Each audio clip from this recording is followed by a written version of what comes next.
Welcome to the Graduate Theological Union's Professional Development Program PowerPoint series on rubrics.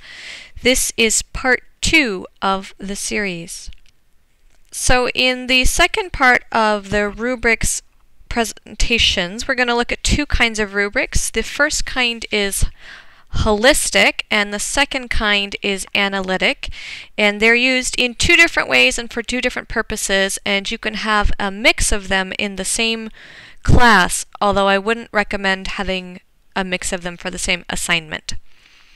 So the holistic rubrics primarily are used in situations where you don't necessarily are going to assign grades or when you want to just give a very quick, brief look. So holistic rubrics are narrative.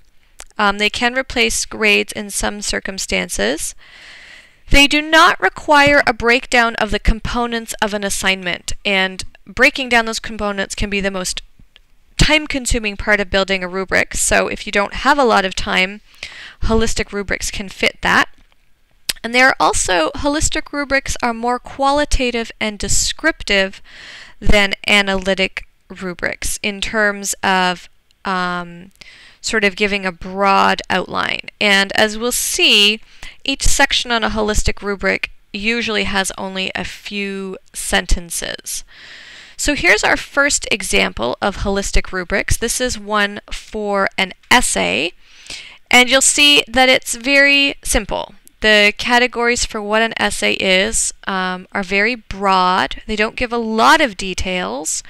And they don't break down the components. So for instance, an inadequate essay has at least one serious weakness, although it doesn't say what that is.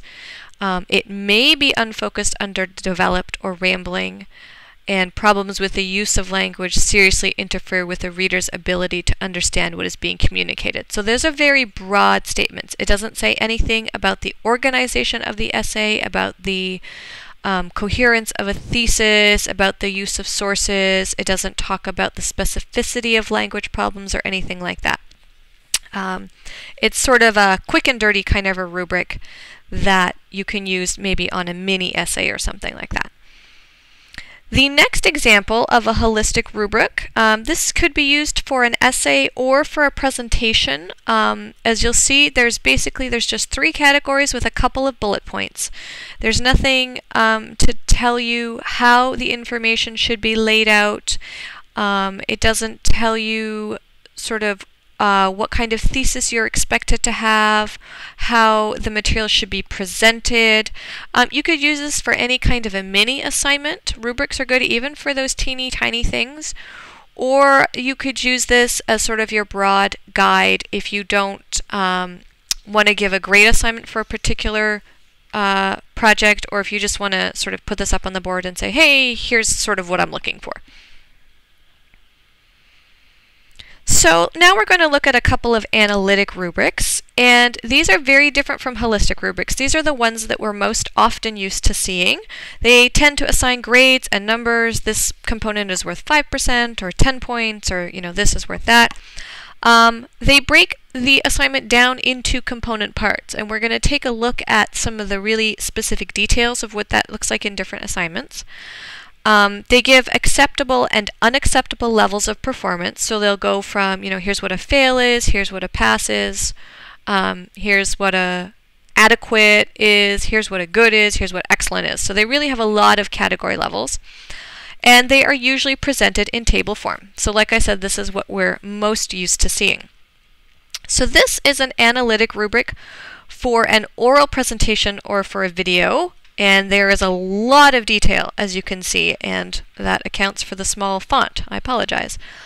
So there's lots of detail about the necessary components. So you'll see down the side we have delivery, organization, subject knowledge, enthusiasm, audience awareness. And we're going to come back to this rubric, so I'm not going to look in particular detail. And across the top we have 4 levels of achievement or failure and the points that are associated with them. And you'll see that each box is very descriptive and very particular about what earns you what level and the difference between the two levels. And having the points across the top allows for the easy calculation of grades. So if you have, let's say you have 5 of these, 5 videos in your class for your assignments, and they're worth half of the class, let's say it's a class on religion and culture, then you say the first one was 10 points, the second one was 8 points, third one was 8 points, second one was 10 points. That's easy. You've got, what, 36 points out of 50, and it allows you to calculate the grades really easily.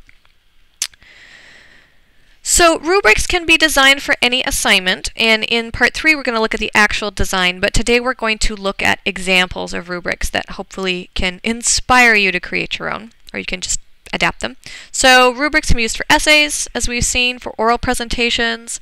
There are also rubrics for group work, for class participation, which is important for students who are not accustomed to speaking up in class or don't really know what it looks like to participate and get those full marks. So we'll look at a rubric for that. And also rubrics can be designed for online work, which is very helpful. The standard posting and responses, what we call online discussion, or small group Moodle postings or Blackboard postings or whatever you use, you can have rubrics for those.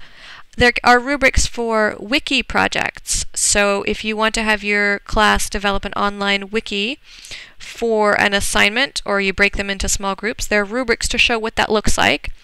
There are also rubrics for Twitter projects, and we will look at that in a few minutes. So let's look at this first essay rubric, and it was unfortunately too big to look at or to move into this PowerPoint, so I'm going to wait while you pause this video. I'm not going to wait for you.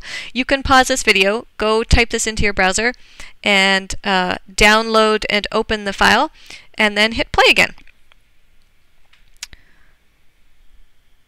So, hopefully you have managed to find the document here, and as you can see, this is a rubric for essays, and you'll see that it's very detailed. This is a 4-page rubric, and if you scroll down, you will see that there are a lot of information on what are the components of the essays and what are the levels achieved. So if you go down the left-hand column, you'll see that this rubric breaks down an essay into 2 very broad categories. The first is content, and the second is style.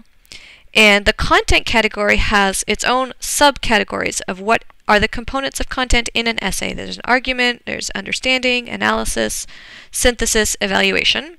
And then in style, there's elements of clarity and elements of organization. And as you can see, there's a lot of detail. What is an excellent example? What is a poor example? And another important thing about this rubric that is really helpful is that it is a teaching tool, and in addition to being an evaluation tool.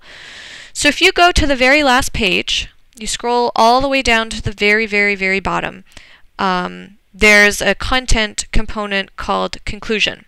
And if you read the first cell, so what's an excellent conclusion, it describes what's a good conclusion. It tells the student how to do one. So this can actually be a teaching tool, so you don't have to be standing up in class saying, here's how you write an essay. You say, go to the rubrics, and it will tell you, and hopefully the student can figure it out for him or herself.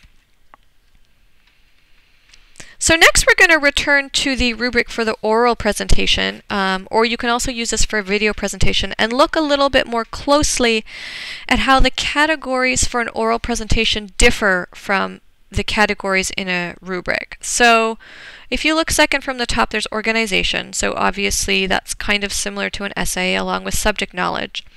But the top category and the bottom category really differentiate. The first is delivery. So if this is a video presentation, they're looking directly at the camera. They don't refer to their notes, they don't look down, and this can be used also just for an oral presentation. They're looking directly at the audience and they don't refer to notes. And then if you go down to the very bottom, we have enthusiasm or audience awareness. So for an oral presentation, that includes things like, are they enthusiastic? Do they seem to know what they're talking about? Are they able to speak coherently?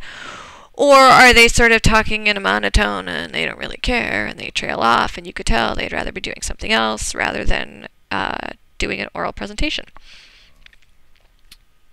So if you need to take a closer look at this, you can always pause the video and study the rubric a little bit more closely. The next rubric we have is one on group participation, and this rubric is more of a holistic rubric. As you will see, it has sort of descriptive, general explanations of what is required. So the first section on participation talks about your sort of average participation grade.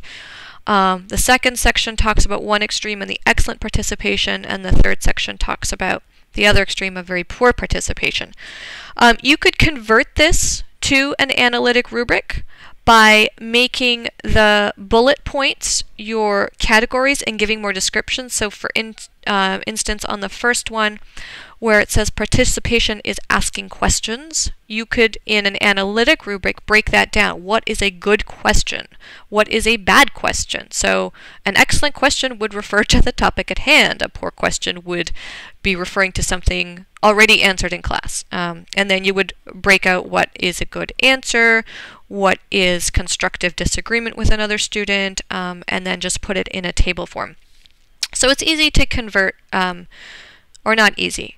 It's simple to convert from holistic to analytical, but it does take some work. So next we're going to look at this rubric for online discussion. And this is the sort of thing where you would have an original poster post something and then assign 2 or 3 people to post a response. And this can often get tricky because sometimes students don't know what it looks like to have a constructive online discussion. So you see here we have 3 criteria down the side. There's critical analysis, there's participation as a member of the learning community, and there's professional communication and etiquette. So these are categories that don't necessarily cross over into the classroom, although perhaps the member of the learning community one might. But if you look at the specific descriptions in the rubric, you'll see that they are unique to online. And again, if you need to pause, just hit pause and you can take a closer look. But we have things like, what does it mean to respond to someone? Do you say, I agree, or great idea? Or do you actually give some supporting evidence? And this is a good way to indicate to students that online discussions are not just about your own personal opinion. This isn't a comment board, but they are supposed to draw in what you're actually doing in class, including readings and class discussions, and it demonstrates how they can get points for bringing in those other conversations. And also, in the middle component, participation, it talks about the points values and how the timing of the posting is important. So an unsatisfactory posting is a participation component, would be posted at midpoint or later in the module, or on the last day of the module. You might adjust that to say posted an hour before class starts. Yes, that's a posting, but that's not satisfactory. So again, being really explicit and clear in the rubric about expectations prevents any disagreement in class about, well, I did the assignment, and oh, well, you didn't really do the assignment, and helps you to explain and justify the kinds of grades that you're giving. You may also, in an online discussion rubric, want to specify word count if that's important, unless you have that described somewhere else in your syllabus. So the next rubric that I want to look at is for a wiki project. And again, why don't you pause and go open this tab on your rubric, and it will open up as a PDF. So here's an online wiki rubric where students have to work together to create a body of knowledge on a subject. And you'll see that there's the standard entries for, content and resources and all that kind of thing, and spelling, and how a website is developed. Which you may or may not want to use. That may or may not be important to you. But the bottom line can be adapted for other group work, where it talks about how is the group working together.